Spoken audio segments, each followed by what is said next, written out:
ఒక కాలర్ ఉన్నారు. చంద్రబాబు గారు నమస్తే అండి. నమస్తే అండి. మీకు ప్రేమ పెద్దది అమ్మకి నమస్కారం అండి. చెప్పండి. అదే పిఠాపురం గురించి చెప్తారు కదా, పిఠాపురం చెప్పండి. ఏదో ముద్దగడ్డ పద్మం ఏదో పెద్ద పోపు తీసేసి ఉన్నారు కదా. ఉమ్, అప్పుడు మేము చాలా అభినందించమండి మేము.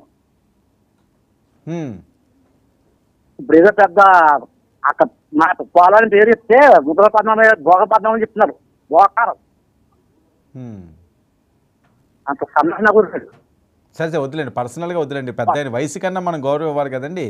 ఓకే, మీరు పవన్ కళ్యాణ్ గారు ఇష్టమైతే మీరు పవన్ కళ్యాణ్ గారిని గెలిపించుకుంటారని చెప్పండి. అంతేగాని జగన్మోహన్ రెడ్డి గారిన ముద్రగడ్డ గారిన తిట్టడం వల్ల మనకు కలిసి వచ్చేది ఏమి ఉండదు కదా. అంతేనండి గురుగారు. ఆ, అంత పెద్ద ఉన్న ఊరు అతను సపోర్ట్ వాళ్ళు అంతే చెప్పాలి.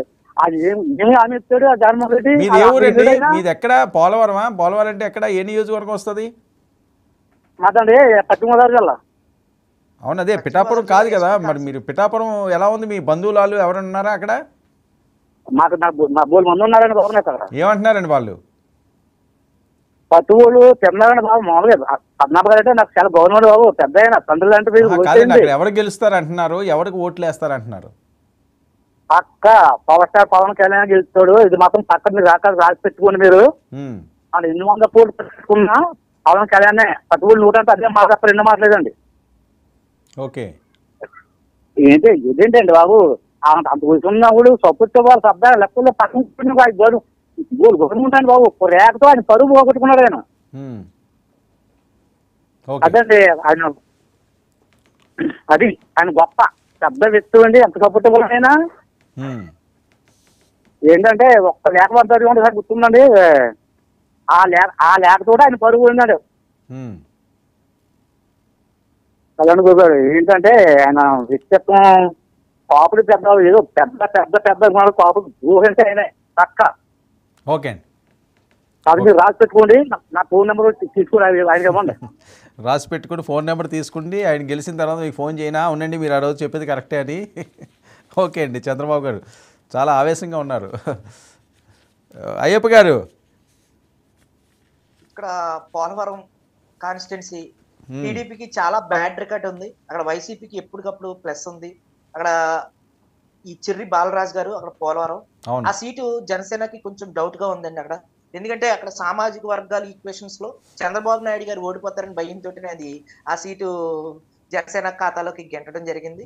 అక్కడ చిర్రి బాలరాజు గారు అక్కడ జనసేన తీసుకున్నటువంటి 21 స్థానాల్లో కొంచెం పి గన్నవరం ఒకటి, పోలవరం ఒకటి, 2 స్థానాలు కూడా కొంచెం దెబ్బగా ఉన్నాయి. అంటే 60+ పార్టీ అన్నట్టుగా ఉన్నాయి. పోలవరం అయితే, గన్నవరం అయితే 50-50 ఉన్నదండి. ఈ సామాజిక వర్గాల ఓటు బ్యాంకింగ్ ఎక్కువ జగన్మోహన్ రెడ్డి గారికి ఎస్సీ ఎస్టీ సామాజిక వర్గాల్లో పేరు ఉన్నది కాబట్టి ఆ సామాజిక వర్గాల్లో టీడీపీ గెలవదు కాబట్టి అది జనసేన ఖాతాలో వేశారు. అక్కడ మరింత ప్రయత్నం చేయాలి. ఇప్పుడు ఏదేమైనప్పటికీ కూడా అండి ఈ రోజుని ఇది రాష్ట్రంలో తీసుకున్నటువంటి బీజేపీ నిర్ణయాల వల్ల దేశంలో కూడా అది ఇతర రాష్ట్రాల్లో కూడా ఎలా అవుతుందంటే తెలంగాణలో ఉన్నటువంటి కాపు సామాజిక వర్గం ఓట్ల మీద కూడా ప్రభావితం పడేటువంటి అవకాశం ఉందండి. ఎందుకంటే తెలంగాణ ఆంధ్రప్రదేశ్ వేరువేరు కాదు. అక్కడ కూడా కాపు సామాజిక వర్గం యొక్క ఓటు ఏంటంటే ఆంధ్రాలో సెటిలర్స్, ఆంధ్రప్రదేశ్లో ఉన్న వ్యక్తులు హైదరాబాద్లో సెటిలర్స్గా ఉండటం, అక్కడ కాపు సామాజిక వర్గం దాని మీద కూడా ప్రభావితం పడే ఇది ఉంది. దీన్ని మెయిల్స్ ద్వారా అట్లాగే ఇంగ్లీషు అలాగే హిందీ తర్జుమా కూడా మేము అనేక మెయిల్స్ అమిత్ షా గారికి, ప్రధానమంత్రి మోడీ గారికి ఇక్కడ రాష్ట్రంలో ఉండేటువంటి పరిస్థితులన్నీ కూడా మేము వివరించడం జరిగింది. మళ్ళీ ఎలక్షన్ అయ్యే వరకు కూడా మేము మెయిల్స్ పెడుతూనే ఉంటాం. ఇక్కడ రాష్ట్రంలో కులం పరివార్ అని చెప్తూ ఉంటారు. తెలంగాణ వచ్చి కేటీఆర్ కుటుంబం మాత్రమే అని. ఇక్కడ ఆంధ్రప్రదేశ్లో కూడా కుటుంబ పాలన బీజేపీలో మొదలైంది. దీనికి అంతం చేసి బీసీ, ఎస్సీ, ఎస్టీ, కాపు సామాజిక వర్గాలకి పెద్దపీట వేసి 2029లో అయినా సరే బీజేపీ అధికారంలోకి వచ్చేటట్టు ఏర్పాట్లు చేయాలి. ఆ రకంగా పురంధేశ్వరి గారు తీసుకున్నటువంటి కుల నిర్ణయాలు పార్టీకి చెంపపెట్టు లాంటివి, గొడ్డలు పెట్టు లాంటివి అని చెప్పి మేము ఖండిస్తూ ఉన్నాం. అట్లా చాలా ఇప్పుడు ఎక్కడికక్కడ తీసుకున్నా కానండి ఇప్పుడు జనసేన పోటీ చేసేటువంటి స్థానాలు తప్పండి టీడీపీకి ఎక్కడ కూడా ఓట్ ట్రాన్స్ఫర్ అయ్యేటువంటి అవకాశాలు చాలా తక్కువగా ఉన్నాయి. వాళ్ళు కూడా అండి జనసేన వైసీపీ కూడా 31 స్థానాలు ఇవ్వడం, అలాగే వీళ్ళు 23 మాత్రమే ఇవ్వడం, వాళ్ళు మరిన్ని అంటే వాళ్ళు కూడా కాపు కార్పొరేషన్ అని చెప్పి 45 నుంచి 60 సంవత్సరాల కాపుల మహిళలకి 15,000 చొప్పున ఇవ్వడం, ఇటువంటి అన్ని కూడా వాళ్ళు ప్రజల్లో ప్రొజెక్ట్ చేయగలుగుతారు కదండి. ఇప్పుడు రాష్ట్ర భవిష్యత్తు అని చెప్పి మనం అంటే సరిపోయింది కదండి. ఓకే, వాళ్ళకి కూడా పార్టీ యొక్క భవిష్యత్తు కూడా ఉండాలి కదండి. Okay, okay. బీజేపీ పార్టీ భవిష్యత్తు ఉండాలి అంటే అర్జెంట్ గా పురంధేశ్వరి గారి యొక్క రాజమండ్రి టికెట్ త్యాగం చేయాలి, లేదా అక్కడ బుచ్చి చౌదరి గారు రాజమండ్రి అక్కడ త్యాగం చేసి సోమవీర్రాజు గారికి అసెంబ్లీ అయినా కేటాయించాలి. ఈ రెండిట్లో ఆ సామాజిక వర్గం త్యాగం చేస్తే మిగతా స్థానాల్లో కూడా అక్కడ టీడీపీకి ఓటు ట్రాన్స్ఫర్ అయ్యేటువంటి అవకాశం ఉంటుంది. కాపులు ఓటు బ్యాంకింగ్ అది కూడా దృష్టిలో పెట్టుకుని చంద్రబాబు నాయుడు గారు, పురంధేశ్వరి గారు ఒకసారి ఆలోచించాలి.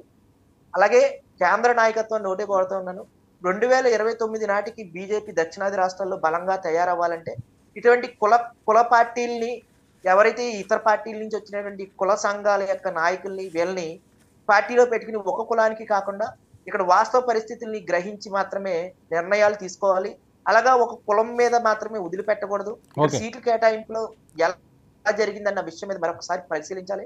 అలాగే తెలంగాణలో కానీ అటు ఇతర రాష్ట్రాల్లో కూడా ఒకసారి సీట్ల కేటాయింపులు ఎలా జరుగుతున్నాయని చెప్పి పరిశీలించి ఆయా సామాజిక వర్గాలకి అయితే ఎంత జనాభా కలిగినారో ఆ సమప్రాధాన్యం పాటిస్తే ఖచ్చితంగా బీజేపీ 2029 నాటికి దక్షిణ భారతదేశంలో కూడా కింగ్ మేకర్ గా తయారయ్యే అవకాశాలు ఉన్నాయి. ఓకే, ఒక్క నిమిషం అండి. మరో పబ్లిక్ కాలర్ ఉన్నారు పశ్చిమ గోదావరి జిల్లా నుంచి పవన్ కుమార్ గారు. నమస్తే అండి. నమస్తే అండి. ప్యానల్లో ఉన్న పెద్దలందరికీ నమస్కారం అండి. నమస్తే అండి. ఇప్పుడు జనసేన ఓట్ బ్యాంకు టీడీపీకి ట్రాన్స్ఫర్ అవ్వదు సార్ మెయిన్. ఎందుకంటే రెండు కులాల మధ్య ఎప్పటి నుంచో పచ్చగడ్డ వేస్తే బగ్గుమనేది. ఇది అందరికీ తెలిసిందే సత్యం, రాష్ట్రం అంతా కూడా.